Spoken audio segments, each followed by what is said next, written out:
What's up, everybody? Welcome back to another episode of the pilot episode. Today, we're going to be going over Landman, Season 2, Episode 2. This one for me, guys, we had all the reviews that, we looked into on the first episode of the new season, and they were a little down.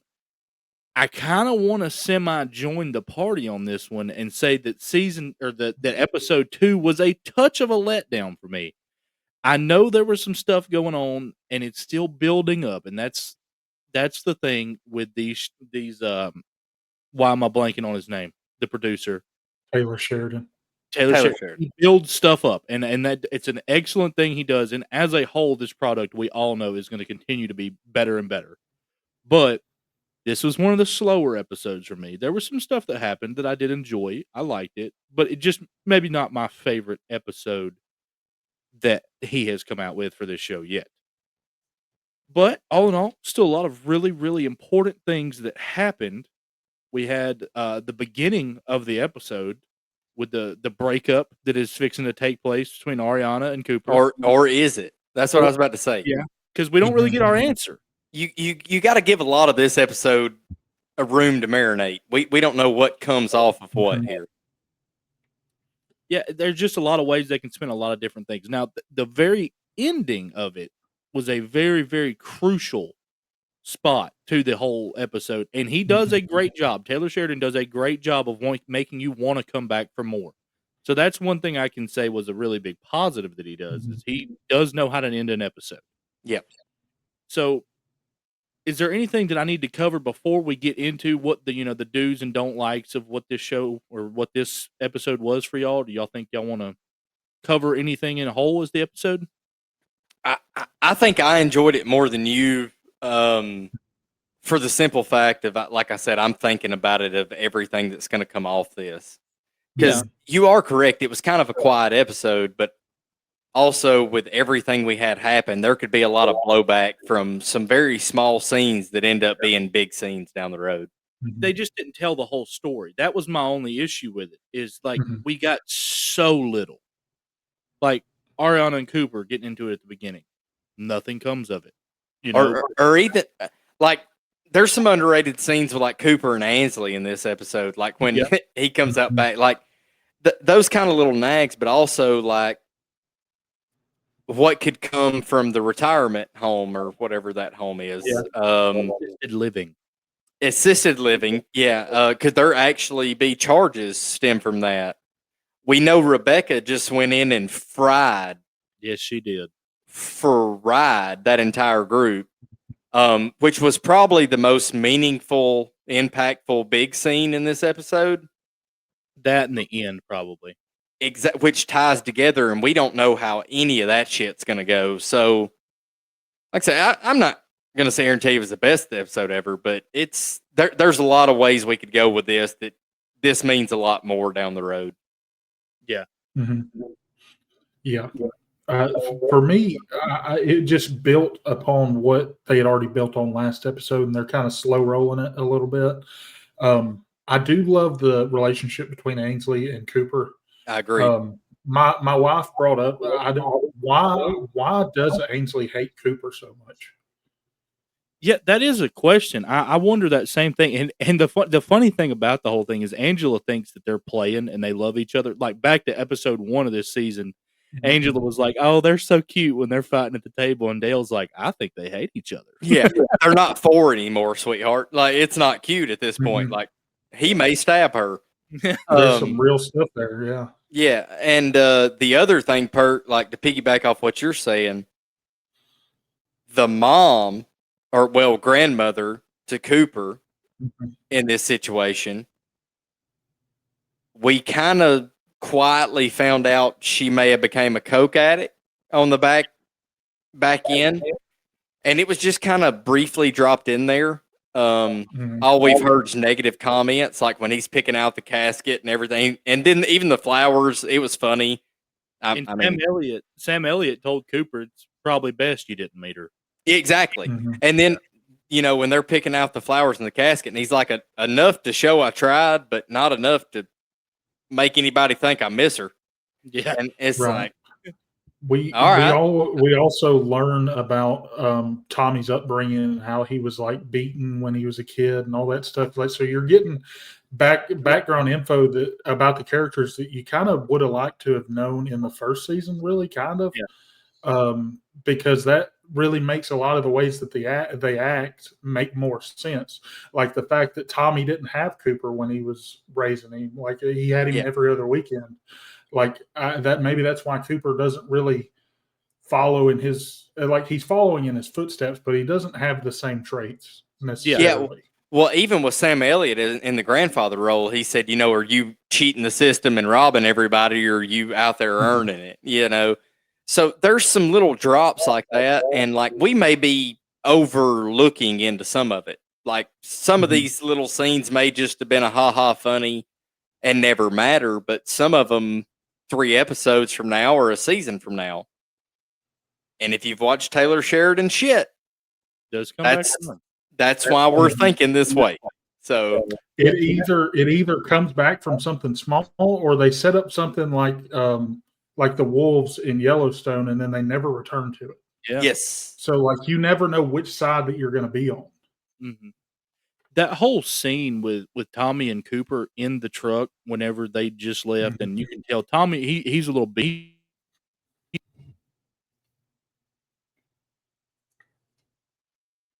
Sorry for that audio issue. Something was going on with my mic. But that scene with Tommy and Cooper in the truck, and it's really emotional. You can tell Tommy's beat up.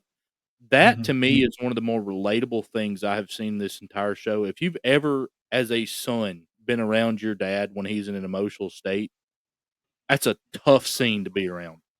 And Cooper telling Tommy, like, I think you did a pretty good job. I was like, that's pretty good right there. I mean, that was a good scene. It felt real.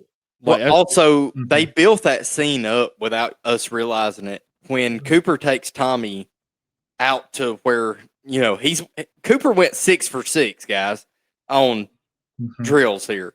Oh, yeah, he had a great episode. Cooper was star. So when he brings him out there and he asks him, he's like, so he went 1 for 6. And he's like, no, 6 for 6. I think that made it set in for Tommy even more, because Tommy wanted to get on to him and be like, you should have came to me before. We should have talked about this. But it's like, fuck, man, when you go 6 for 6, I may know what I'm talking about. Yeah. So I feel like that was kind of a reading between the lines situation. Now that we know with how the episode ended, he probably fucked up really bad. I mean, that's just me assuming. Yeah. I hate to lead us into trying to predict, but we know how that meeting just went with Rebecca. I don't think this turns out well, but we'll see. Maybe I'm wrong. Yeah, and for those of you who have not yet seen the episode, Neil is talking about the oil wells in the field that Cooper bought. He went 6 for 6 each rig hit. Has a ton. Does not happen. He's going to make a shit ton of money. However, like you said, with his partner being who it is, and correct me if I'm wrong here, I think I remember correctly, that is the cartel guy. Well, he's not known for that. He's known for what he's doing in business with his LLC in Dallas. Yes. Legit business. Yes, where he washes money. Yeah. Which, I'm not knocking that. I'm just saying Cooper didn't know it. Right. So and that's the kind of thing you kind of got to look into more than just run into a partnership with somebody, which was Tommy's point. Yeah, and so what does this create for Tommy down the road? What does this do to their relationship? Cammy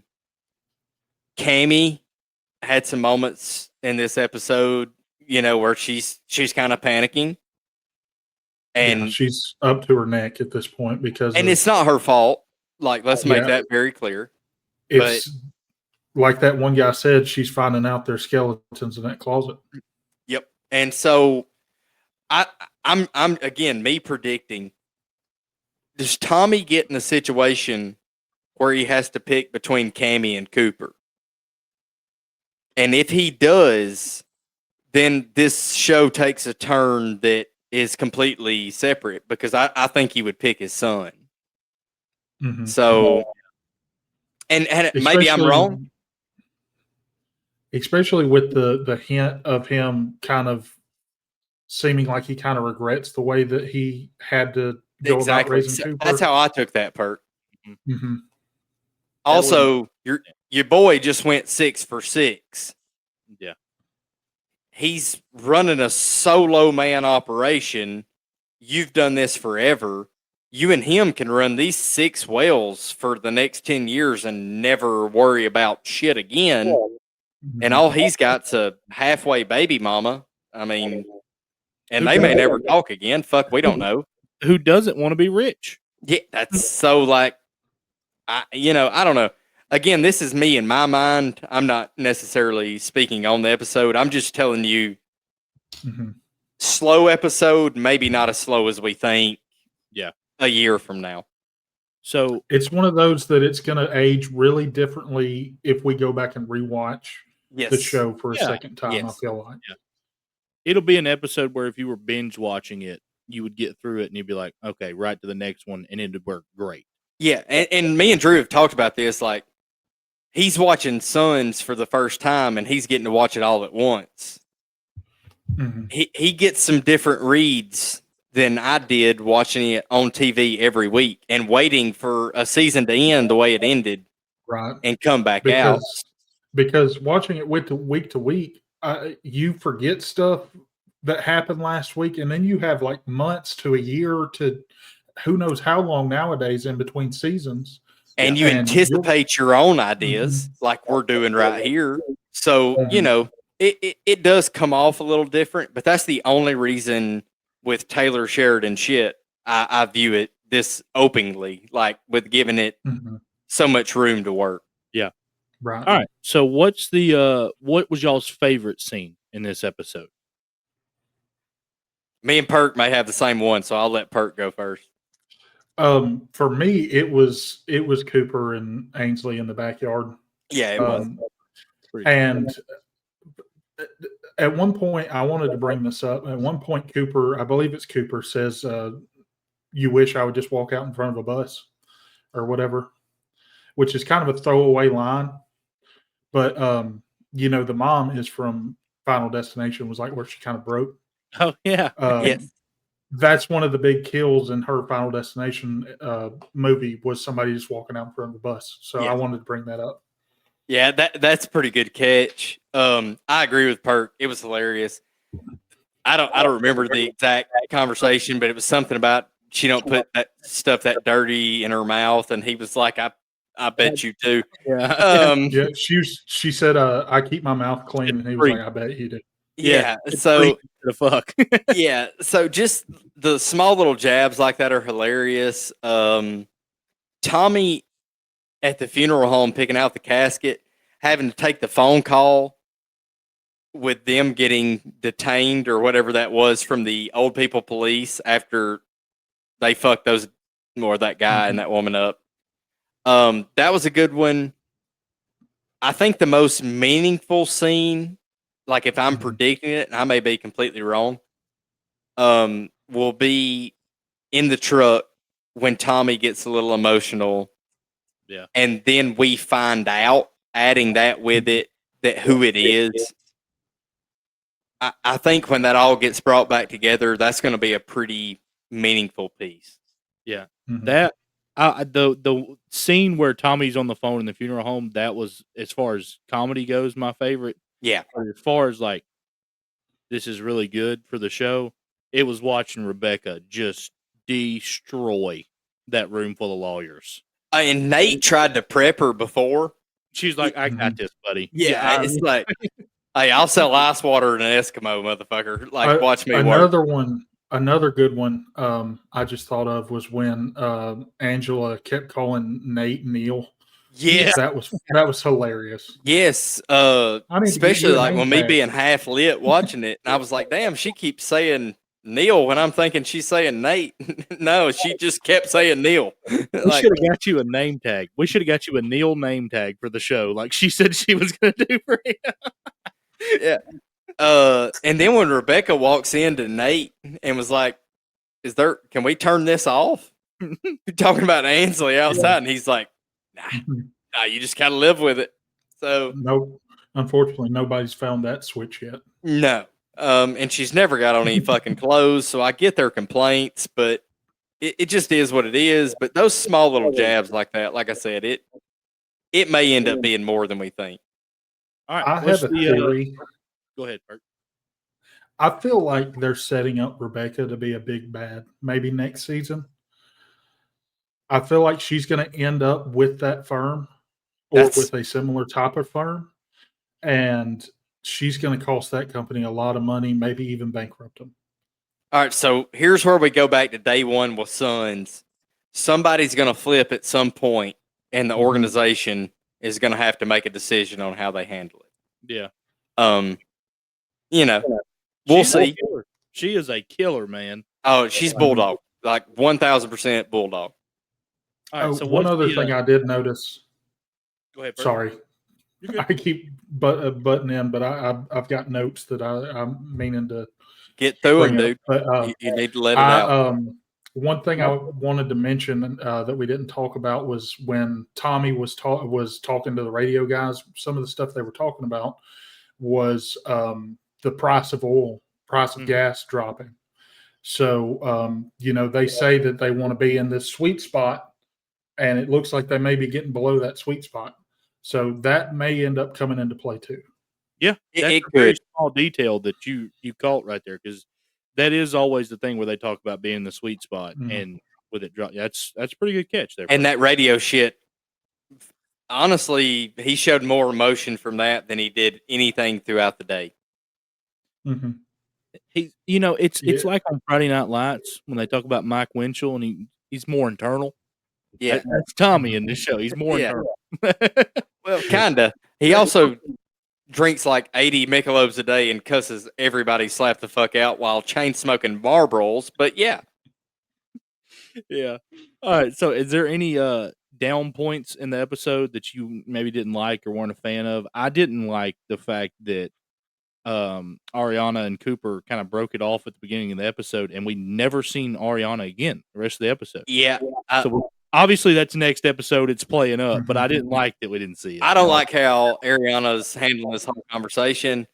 The first weird comment she made when he was covered in oil and he just went 6 for 6 on drills. This guy just made you a billionaire, literally a billionaire. And you say, don't worry, I've done this before. When he asked for dish soap instead of body soap, maybe let's not talk about your dead husband right now. I just made you a few $1 billion, and we've been fucking a lot. His kids in our house that I'm kind of helping raise. Like, I just felt like it was a really, really low blow. You can tell she's not over the situation yet, which is fine. It's understandable. Yeah, that is fine. I'm not complaining about that, but like, you can't. Dude standing out there with no shirt and some shitty jeans and a pair of boots you want him to throw away. It's not the time to have that conversation. Yeah. I will say this, too. This is a weird one. It's almost like they're forcing Cooper to smoke more. Like the cigarettes becoming part of his ID as well as his father's. Yeah. That whole thing kind of caught me like a little weird. I don't know how to describe it, but it was like it felt forced a couple times. Yeah. But outside of that, no, it's all good. Did you have any down points, Burke? Or right off the top of my head, I can't think of anything outside of what you guys have already said. The whole thing with Cooper and her, I feel like it sucks that they didn't come back to it, but they were kind of giving it room to breathe a little bit. Is probably what their thought process was. And I feel like it can't be final, but I don't know. I didn't see this curveball being thrown in to the thing, period. I didn't either. It gave him time. It gave it time for him to go back to Tommy and seek the fatherly advice too. So, which again is something that could play more into it. But like, is this a Jackson Tara situation from Sons? As to where like Jack shows up 2 episodes from now and Tara acts like everything's fine? Could be. Or is this more of a Yellowstone role with the daughter? And it's like you're gonna fucking marry me or you're not type. So like Taylor Sheridan's shown us very different sides on this. He's not that predictable as far as relationships go. He'll kill off a fucking main character, or they may not show up for 5 episodes, which again, we may complain about an episode or two or love an episode or two, is what makes it worth going back to watch over and over. So all in all, you can't complain about it. The only I did think of something I didn't like. Oh, we'll hit that first, and then I'm gonna wrap it up with mine. Angela, or not Angela, the mom. Jesus Christ, we just talked about it. Yeah, Angela. When she comes home, she offers to make sloppy joes, and I just feel like that's not something that's in her recipe book. Well, at that time, Nate was not going to say anything to anybody. You know, at that point of the episode, he was like, "Fuck it," you know, whatever. I just feel like that's too simple for her. Yeah. What's the other guy's name? Dale? It is Dale. Yeah. Dale's having to hide his Michelob every time she walks in. So at that point, he's just like, "Fuck, I just want to finish my beer, and if you feed me, you feed me." So you know, whatever. The only thing I had to hit, which we briefly kind of went over it, which that's why Rebecca was at the insurance and lawyer's office or whatever. $450 million is missing. Yeah. And it's pretty big deal. And you see Cammie throughout the entire episode. She's going to Monty's office. She's looking for it. So that $450 million is going to play a role. It's going to be a big, big deal going forward, I'm sure. Is it? Because, like, are we just using bigger numbers than we used to use in the old shows? Again, I hate to keep going back to it, but it's what I'm watching right now. But, you know, the Suns make it set up like they were never fucking profitable. Ever. Yeah. Like, they were always chasing their ass. Also, like, in Cammie's situation, do I feel bad for her? Yes. But also, are y'all well enough off for you to take a jog with a full security hired crew and you not know where 450 million went? Yeah. That's a lot of money. So it's either a really big deal, like you said, or it's just kind of breezed over. Yeah. Mm-hmm. Could be either or. But all right. That's going to wrap it up for episode 2. All in all, Perk and Neil really liked the episode. We all are under the agreement that it lays a foundation. It's going to bigger and better things are going to come of it. I thought it was a little bit duller than it could have been, but I thought it was still a really good episode. You had some great points in it. I do agree with you. It was slow. Yeah. But all right. So last thing of business we've got to get to on our early week episodes, we are going to decide at the end of the episode what we are going to cover on our Thursday episode. So, Perk, I know we had some YouTube comments, some people commenting recommendations on shows or movies they wanted to see us do. I think we should possibly do a movie here, but what are the recommendations that YouTube gave us? Okay, so we had 3 recommendations. Well, we had 4. One came in just a little bit ago. Too. That way the I will. Yeah. So the very first one was from the SA podcast, was the person that left the comment, and they said, watch the Vampire Diaries. And I think that's specifically because Neil said we'll even watch vampires. Okay. I'm into that shit. So yeah, I'd watch it. Yeah. And then we have Alyssa Keoke 6483 said watch the 100. That's a show that I have seen. Good show. Which I do like as well. Then we have Shannon Perkins 525, which is my wife. She said Tucker and Dale versus Evil. What is that? So, okay, stop right there. What's Tucker and Dale? We're going to do Tucker and Dale versus Evil. I'm going to make the executive decision. I will approach each one of these one by one before I cuss Drew out. Is it a movie or a TV show? It's a movie. Shut up. It's a movie. Here's the deal. Vampire Diaries 100, fantastic, not knocking it. I would say, Perk, to the person that commented Vampire Diaries. If you're into that shit, watch True Blood. True Blood was my all-time favorite vampire series. Perk didn't read the whole comment. They actually, because you were going on a rant about Vampire Diaries, they said, "Fuck it, Vampire Diaries." Okay. Regardless, if they're into vampire shit, we're gonna do Tucker and Dale versus Evil because I do not trust Drew, or have the same level of respect for him, or look at him as a man the same way until he watches Tucker and Dale versus Evil. I feel like I watch a lot of movies and TV shows, like a lot more than Not a a- normal person. Not enough. It's outside of your normal genre. Is why you've never seen Okay. it. It's a horror movie. Oh, So see, you don't. okay, that would explain it. I don't do a lot of horror, But it's not a true horror. It's like I said, it's Lone Star State of Mind. okay. Perk, have you ever seen Lone Star State of Mind? Maybe once. No, you haven't, or you would remember it. So it looks like we're booked up the next 2 weeks. Perk did make a really good point before we get out of here, though. Next week, starting December, we are probably going to transition into some Christmas stuff. Yeah, we'll get to the gayness when it's time. Okay. Right now, you need to be on Tucker and Dale versus Evil. Okay. So the later week episode will be Tucker and Dale versus Evil. Is that what you said? Evil. Yeah, Yes, versus Evil. non-negotiable. Okay. All right. So we've settled on that. We got anything else before we get out of here? I'm just disappointed in you as a person. Outside of that, I guess I'm good. Okay. Bert, you got anything? I don't have anything else. No. You All can right. tell him you're disappointed too. It's okay. I mean, I am. Well, after tomorrow, I will be able to tell you guys that I have watched it. It's on the homework. I will get it done. But for those of you out there, do your homework too. Watch the show before Thursday and let us know what you think. But make sure you like, share, and hit the subscribe button on the bottom. We would really appreciate it. And we will see y'all later this week.